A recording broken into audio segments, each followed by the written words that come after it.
Does Hillary Clinton have a path without Florida? And is this a question to even ask now? She does have a path without Florida. Florida is much more important to Donald Trump than it is to Hillary Clinton. However, it is critical for both of the campaigns.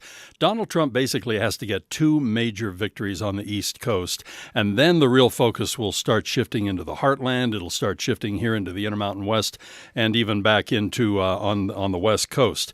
So these races right now are really much more important to Donald Trump, ironically. However, let's go back to Florida. Even though right now it's showing a lead for Donald Trump, where those missing votes are, huge numbers of votes are in traditional, strong Democratic counties. And right now, some of the Hillary Clinton, for example, in some of them is holding almost like a 68% to 28% lead over Donald Trump. We're talking about South Florida, I We're guess. talking about South Florida. We're talking about some very, very densely populated areas. And unless something dramatically happens, Hillary Clinton is destined to add a lot of votes from those two or three very, very Democratic areas.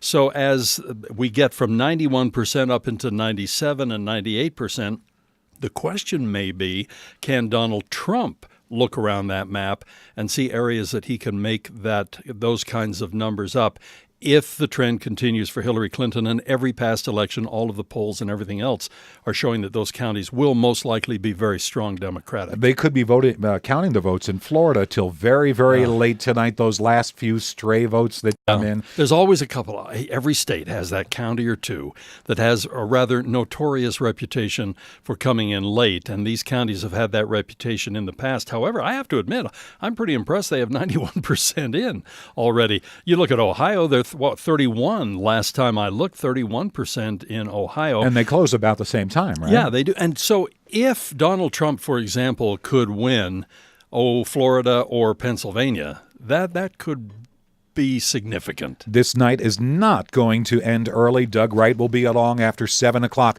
on KSL News Radio, KSL News Time 641.